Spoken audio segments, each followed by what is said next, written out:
یا حضرت عمر کو یہ ڈر تھا کہ اگر میں نے ایسا نہیں کیا تو رعایا میرے خلاف کھڑی ہو جائے گی؟ وہ تو ایسی پاورفل حکومت، کوئی بغاوت کا دور دور تک بھی خطرہ نہیں تھا۔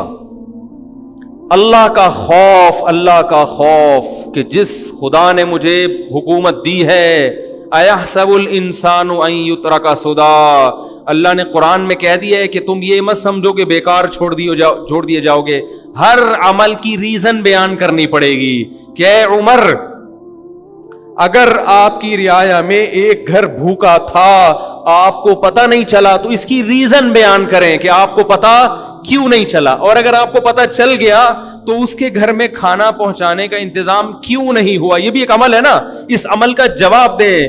حضرت عمر کے پاس اس کا جواب نہ ہوتا، اس لیے کندھے پہ راشن ڈال کے لے کے جا رہے ہیں۔ آپ حکمرانوں کو برا بلا کہتے رہو، یہ ایسے، یہ ویسے، یہ یوں، یہ یوں، تو بھائی وہ بھی اور ہم سب ایک ہی جیسے ہیں، ہم کون سا اپنی ذمہ داری پوری کر رہے ہیں؟ آج مثالیں دی جاتی ہیں، حکمرانوں کو شرمندہ کیا جاتا ہے حضرت عمر کی مثالیں دے کے، دیکھو وہ ایسے تھے تم ایسے، وہ ایسے تھے تم ایسے۔ ٹھیک ہے، جب آپ کو کسی حاکم سے ملاقات کا موقع ملے تو آپ شرمندہ کریں، لیکن ہم اپنے گریبان میں بھی تو جھانک کے دیکھیں، صبح سے لے کے رات تک، رات سے لے کے صبح تک، کیا ہمارا ہر عمل ایسا ہے کہ ہم اس کی، اللہ ہم سے وجہ پوچھے تو ہم وجہ بیان کر سکیں کہ اللہ اس وجہ سے میں نے ایسا کیا ہے؟ بہت سارے کام ہمارے غلط ہو رہے ہیں۔ حضرت عمر رضی اللہ تعالی عنہ احترام بڑے کیا کرتے تھے۔ آج تھوڑا سا کوئی عہدہ مل جائے نا تو انسان اپنی اوقات بھول جاتا، تکبر، اس لیے کہ وہ اس کو اللہ کی طرف سے بھیک نہیں سمجھتا۔ جس کو کوئی چیز بھیک میں ملی ہوتی ہے تو وہ کبھی بھی اتراتا نہیں۔ دیکھو آپ کے پاس کچھ بھی نہیں تھا پہننے کے لیے، بھکاری بن کے کسی کے در پہ گئے، سیٹھ صاحب نے آپ کو ایک ٹائی دے دی، 3 پیس سوٹ دے دیا، بنیان دے دیا ہے بھائی، اور شیمپو دے دیا کہ نہا لو، نہا کے آپ نے ٹائی وائی پہنی، اب آپ اسی کے سامنے اکڑ رہے ہو اور لوگوں کو یوں یوں کر کے دکھا رہے ہو، تو وہ بولے گا بھائی میں نے دی ہے، واپس لے لوں گا میں۔ تو جو چیز بھیک میں ملی ہوتی ہے انسان اس پہ اکڑتا نہیں، اور جو اپنے پیسوں سے خریدی ہوتی ہے اس پہ اکڑتا ہے۔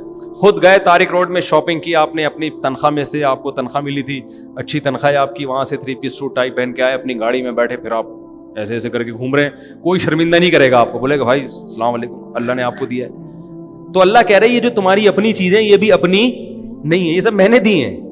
یہ جو تنخواہ آپ کو مل رہی ہے، یہ تنخواہ کہاں سے آ رہی ہے؟ جو آپ کی کمپنی کی ارننگ ہے، یہ تو قدرت کی پیداوار ہے نا، جو اللہ پیدا کر رہا ہے، کپاس اللہ نے پیدا کی، اس سے کپڑا بنتا ہے، تو آپ ٹیکسٹائل مل میں جاب کر کے تنخواہ لے رہے ہوتے ہو، یہ تو سب اللہ کی طرف سے بھیک ہے۔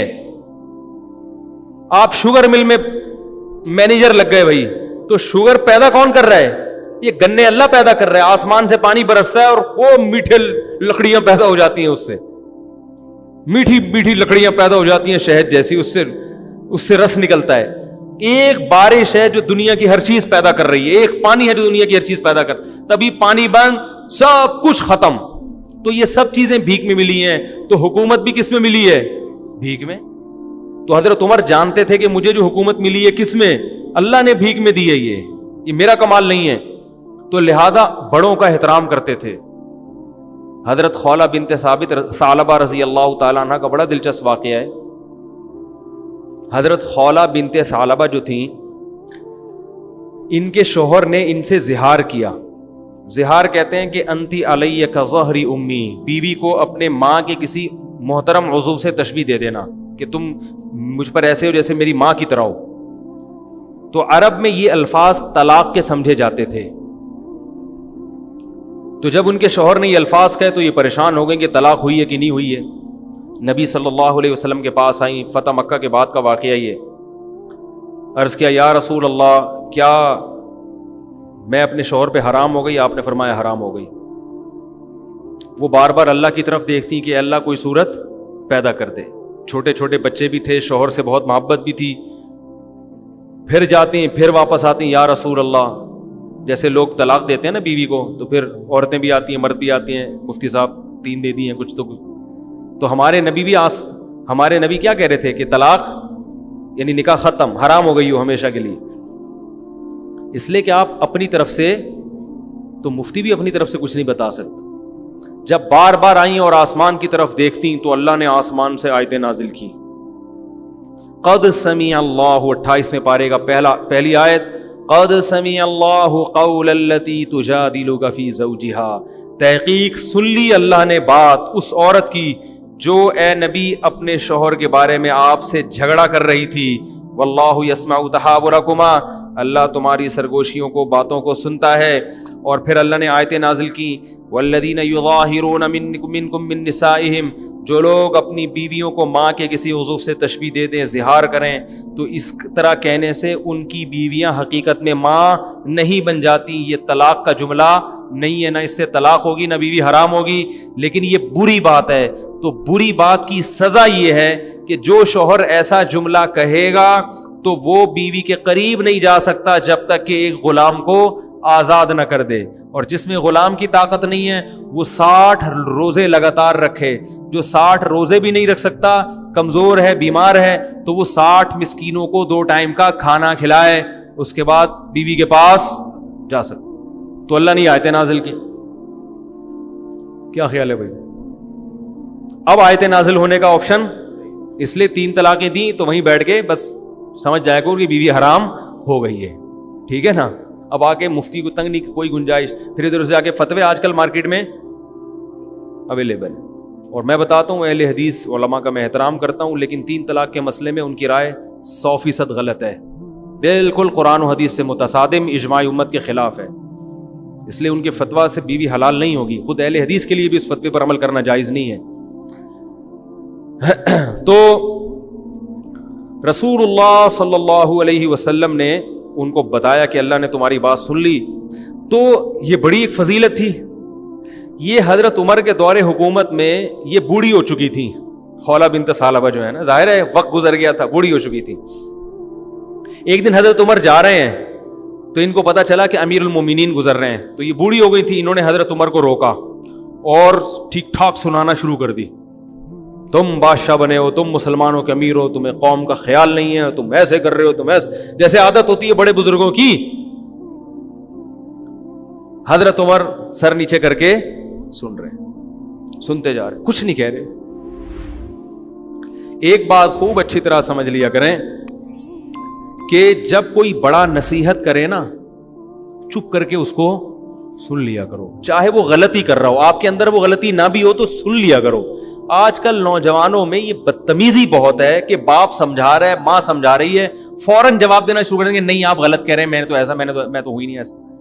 اگلا کہہ رہا ہے، باپ کہہ رہا ہے بیٹے کو کہ بیٹا تھوڑی محنت سے پڑھا کرو، تھوڑا سا کاروبار بھی سنبھالو، تمہیں اماں انڈے لینے کے لیے بھیجتی ہے، تم دہی لے کے آ جاتے ہو، جتنے انڈوں کا بولا ہوتا ہے اتنے لے آیا کرو، وقت پہ لایا کرو، ٹھیک ہے نا۔ چپ کر کے آپ سارے کام وقت پہ کر رہے ہیں، لیکن اس وقت تھوڑی دیر چپ کر کے بولو بھائی سن، اس وقت فوراً جواب نہ دیا کریں، نہیں میں تو لے کر آیا ہوں نا، میں تو اس وقت بھی گیا تھا، تو بتائیں کب میں نے دیر کب کی ہے۔ یہ بڑی بدتمیزی ہے، گھروں میں یہ سسٹم ہی ختم ہو گیا سننے کا۔ او بھائی تھوڑی دیر سن لے، 5 منٹ، ٹھیک ہے نا، بول اچھا ٹھیک ہے، انشاءاللہ کوشش جاری رہے گی، سن لو، پتلی گلی سے نکل لو۔ ابا سے کون سا 24 گھنٹے کوئی بیٹھے رہتے ہو، یا ابا ہے یا کوئی بزرگ ہے یا کوئی عالم ہے، کوئی مفتی ہے، کوئی بڑا ہے، کوئی بھی سمجھا رہا ہو، اس وقت چپ کر کے سن لو۔ بعد میں آپ سمجھتے ہیں کہ واقعی یہ غلط فہمی سے ممکن ہے ان کے دل بدگمان ہو رہا ہو کوئی میرے خلاف، تو بعد میں کسی موقع پر آپ ان کو الگ سے سمجھا دیں کہ یہ کچھ آپ جو ایسی باتیں کر رہے ہیں 1-2 دفعہ تو ٹھیک ہے، لیکن بار بار آپ کریں، اس کا مطلب شاید آپ کو کوئی غلط فہمی ہے۔ تو ایسا نہیں ہے، میں انڈے ہمیشہ ٹائم پہ لے کے، انڈے کی ایک مثال دے رہا ہوں میں تو یہی کرتا ہوں نا سارا دن۔ تو یہ جو ہے نا ایک دم بدتمیزی کرنا، یہ اچھا کام نہیں ہے۔ کچھ آداب ہوتے ہیں، کچھ تمیز ہوتی ہے، وہ شارٹ ہوتی جا رہی ہے مارکیٹ سے۔ باپ اگر غصے میں بھی ڈانٹ رہے تو چپ کر کے سن لو، اسی سے انسان کے خاندانی ہونے کا پتہ چل جاتا ہے۔ کچھ دن پہلے ایک جگہ جانا ہوا، ابا نے اپنے بیٹے کو نا میرے سامنے ڈانٹ رہے ہیں، ایک کاروبار کے سالے نے بیڑا غرق کر کے رکھ دیا، اس کو دیا یہ کر دیا، سست۔ بیٹا بیٹھ کے سن رہا، چپ۔ مجھے اندازہ ہوا کہ خاندانی لوگ ہیں،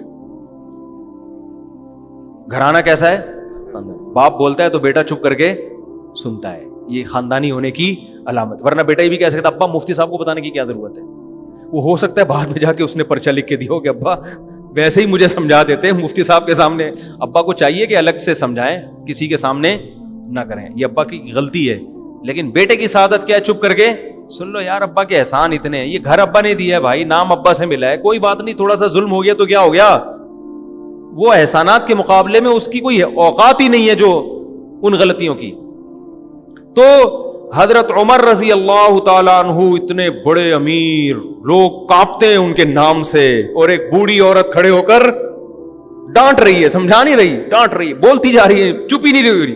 تو وہ جو حضرت عمر کے خادم تھے نا, انہوں نے کہا قد اکثرتی یا خولا, بہت زیادہ کر دیا آپ نے نصیحت, امیر المومنین ہے, تھوڑا خیال کرو.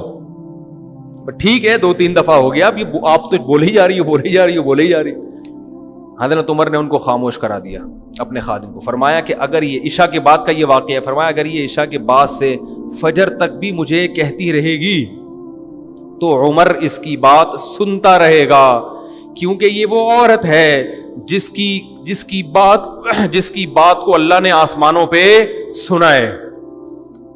تو عمر کون ہوتا ہے اس کی بات کو سننے سے انکار کر دے؟ یہ وہ عورت ہے جس کی بات اللہ نے 7ویں آسمان پہ سنی ہے. یہ آئی تھی نا نبی کے پاس گنجائش پیدا کریں, تو قد سمع اللہ نے آیتیں نازل کی, اللہ نے سن لی اس عورت کی بات جو اپنے شوہر کے بارے میں آپ سے جھگڑ رہی تھی. تو جس کی بات اللہ 7ویں آسمان پہ عرش پہ بیٹھ کے سن رہا ہو, عمر کیسے کہہ سکتا ہے کہ بس کر, میں نہیں سننا چاہتا. تو یہ بھی وہی ہے اللہ کا خوف. یہ کہاں سے آیا؟ قرآن سے آیا. کوئی اقوام متحدہ نہیں تھی اس وقت, یہ کوئی بین الاقوامی عدالت نہیں تھی جس کے پاس دنیا کیس لے کے جاتی کہ یہ ہماری بات نہیں سن رہے. جب تک اللہ کا خوف نہ ہو, آخرت نہ ہو, انسان کا بچہ بن ہی نہیں سکتا, اور دنیا میں ظلم ہوتا رہے گا, اور اپنے اوپر بھی انسان ظلم کرتا رہے گا, اپنے اوپر بھی. دیکھو میں سگریٹ نہیں پیتا الحمدللہ, میں چرس نہیں پیتا, میں ہیروئن نہیں پیتا. یہ کیوں؟ اسلام کی وجہ سے نا. اگر آپ نہیں پی رہے تو کس کی وجہ سے؟ خدا کی قسم ایک دن کے لیے اسلام کو ہٹا دو تو دیکھو یہاں آدھے سے زیادہ لوگ شراب پینا شروع کر دیں گے. اپنی جان پہ ظلم ہے یا نہیں شراب پینا؟ بتاؤ میرے بھائی. دنیا سے محبت اپنی جان پہ ظلم ہے. جو فلمی اداکار دنیا سے عشق کی حد تک محبت کہ میں پھیل جاؤں دنیا میں, حالانکہ پتہ ہے دنیا وفا کرنے والی نہیں ہے, تو وہ ایک بے وفا چیز سے اتنی محبت کر کے اپنے آپ پہ ظلم کر رہا ہے کہ نہیں کر رہا؟ تو اگر آپ کی زندگی میں دین نہیں ہے تو آپ دنیا کے لیے بھی ظالم اور اپنے لیے بھی بہت بڑے ظالم بن جاؤ گے. آپ اپنی زندگی بھی اپنے ہاتھوں تباہ کر دو گی. میں نے دیکھا ہے شرابی لوگوں کو جگر خراب ہو گیا, مر گئے جوانی میں, نشے کی خاطر چند لذتوں کی خاطر جوانی میں موت کا شکار ہو گئے, ساری زندگی برباد کر دی انہوں نے. تو جن لوگوں کو روکا ہے شراب سے, وہ کون سی چیز روک رہی ہے؟ وہ اسلام روک رہا ہے, وہ مذہب روک رہا ہے ان کو.